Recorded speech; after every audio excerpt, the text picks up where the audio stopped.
उनको हमेशा अच्छे पद मिलते रहे तो उसका मजा लेते रहे। आम जनता और आम लोगों के साथ बैठ के कभी भी बात नहीं किया। एनडीए को तो पहचाना नहीं, कितने घमंड में थे वो।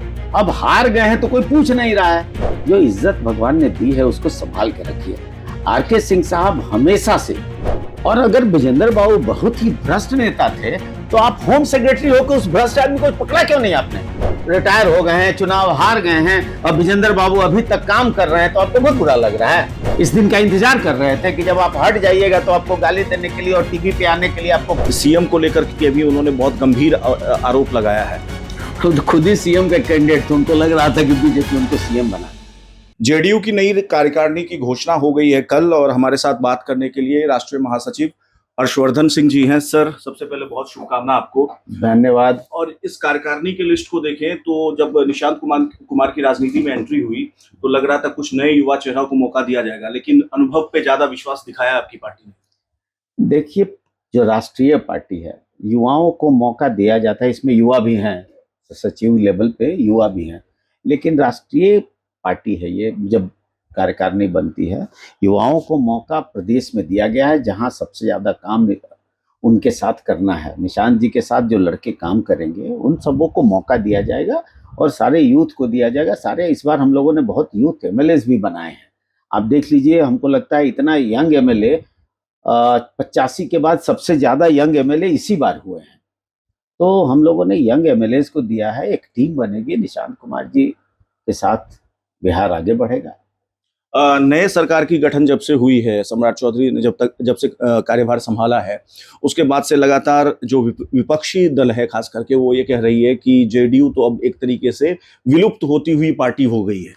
देखिए, वो लोग जब कहते हैं ना कि जेडीयू विलुप्त हो रही है, जेडीयू खत्म हो रही है, जेडीयू और मजबूत होके आती है। देखिए, नीतीश कुमार जी बहुत बड़े नेता, इस देश के सबसे बड़े नेताओं में से। आज तक के इतिहास में जितने बड़े नेता पैदा हुए, अगर 10 लोगों का नाम लिया जाएगा जब से भारत का, तब से उसमें से एक नीतीश कुमार जी को भी गिना जाएगा। तो नीतीश कुमार जी जब इतना बड़ा नेता अपने पद को छोड़ता है, दूसरे को देता है कि एनडीए में और कोई बने, तो इस तरह की बातें लोगों को करने का मौका मिल जाता है।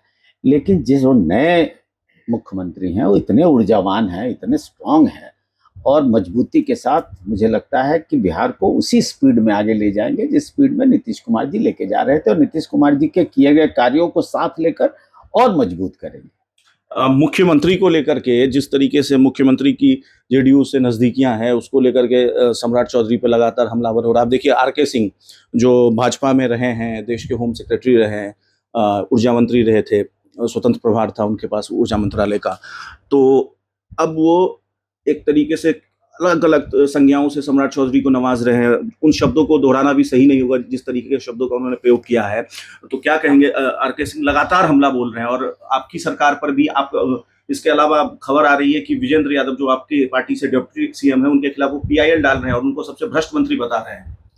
देखिए, उनको हमेशा जब से वो पद पे थे अच्छे अच्छे पोस्टों को मिला। जब डीएम थे तो पटना का उनको मिला, उनको रोड का काम मिला, उनके पास बहुत अच्छे विभाग रहे। और जब उसके बाद देश में आए, देश में होम मिनिस्टर सेक्रेटरी होके रिटायर हुए। रिटायरमेंट के बाद भाजपा ने उन पर एक विश्वास जताया, क्योंकि उन्होंने एक ऑरा बना के रखा था कि वो बड़े सलीन और बड़े ढंग के व्यक्ति हैं। क्यों? क्योंकि उनको हमेशा अच्छे पद मिलते रहे तो उसका मजा लेते रहे। उसके बाद उनको बना दिया गया मंत्री। पहले वो राज्य मंत्री हुए, उसके बाद कैबिनेट मिनिस्टर हुए।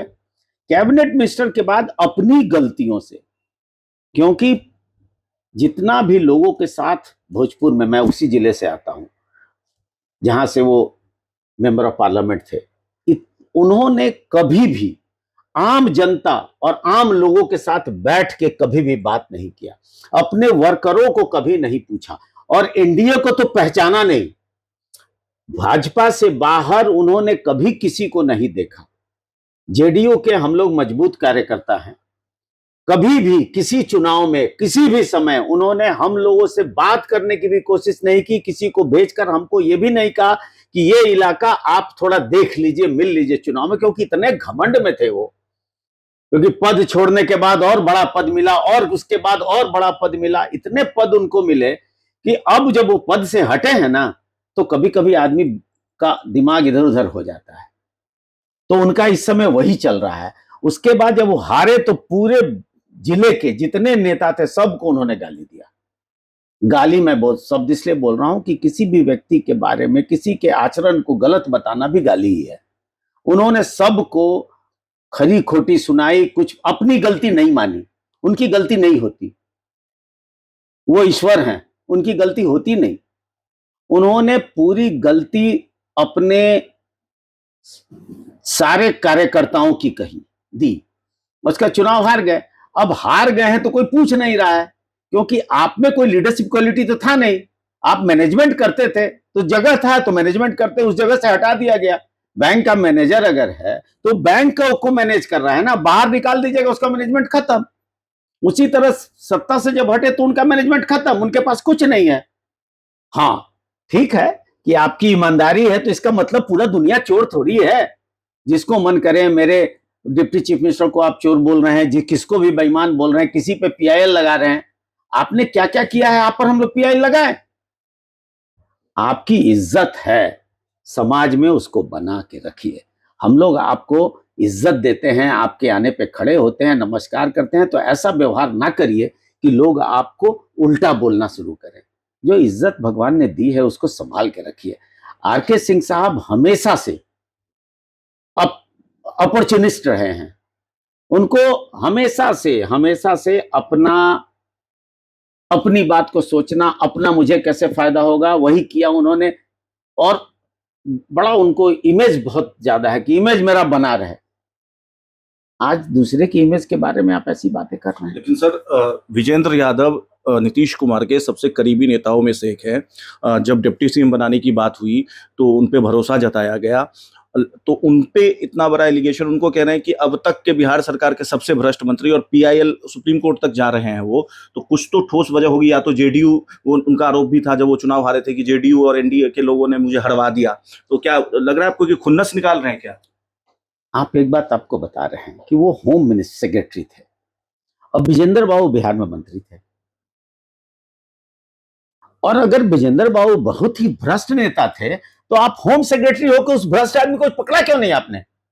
Home as a home secretary उनके आपके पास सारे पावर थे किसी भी भ्रष्ट व्यक्ति को पकड़ने के लिए हिंदुस्तान में। उस समय आप क्या कर रहे थे? आज आप रिटायर हो गए हैं, चुनाव हार गए हैं और विजेंद्र बाबू अभी तक काम कर रहे हैं, तो आपको बहुत बुरा लग रहा है। आज आप पीआईएल डाल रहे हैं। आपको पीआईएल क्या, आपको तो एक दस्तखत से काम हो जाना था। और आप बोल रहे हैं भ्रष्टम है, इसका मतलब शुरू से भ्रष्ट है आपके हिसाब से। देखिए विजेंद्र बाबू का एक इमेज है और विजेंद्र बाबू को एक आदमी उंगली नहीं उठा सकता है। कहीं भी आज तक हमने नहीं सुना है विजेंद्र बाबू के बारे में कि उन्होंने एक भी कोई करप्शन का कोई काम किया हो और या किसी करप्ट आदमी के मदद में खड़े हुए हो। मैंने तो नहीं देखा है, मैं तो बहुत दिनों से उनको देख रहा हूं। लेकिन जब आपके हाथ में था कि आप उस व्यक्ति को पकड़ सकते हैं, किसी भी व्यक्ति को हिंदुस्तान में जो कोई करप्शन कर रहा है, उस समय आप हाथ पे हाथ बांध के क्यों बैठे हुए थे?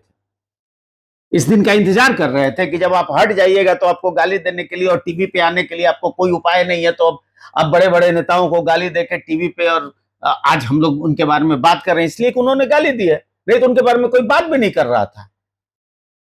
एक दो सवाल और है सर। सीएम को लेकर के भी, जैसा कि पहले सवाल में बताया, सीएम को लेकर के भी उन्होंने बहुत गंभीर आरोप लगाया है। खुद ही सीएम के कैंडिडेट थे, उनको लग रहा था कि बीजेपी उनको सीएम बना देगी। नहीं बने तो जो सीएम बनता। आज आदरणीय सम्राट चौधरी जी बिहार के चीफ मिनिस्टर हैं, उनके अलावा कोई भी ABCD चीफ मिनिस्टर होता बिहार का बीजेपी से, उसको गाली देते। इसमें तो कोई सोचने की बात क्या है?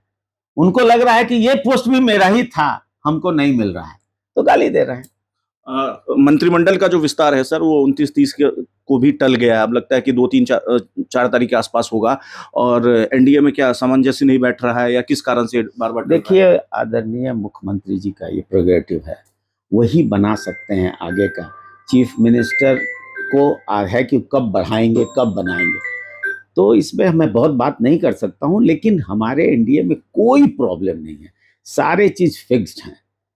किसी तरह की कोई बात नहीं है और जल्दी ही हो जाएगा। जितना आप बोल रहे हैं मुझे नहीं लगता कि उतना आगे तक जाएगा, वो जल्दी हो जाएगा।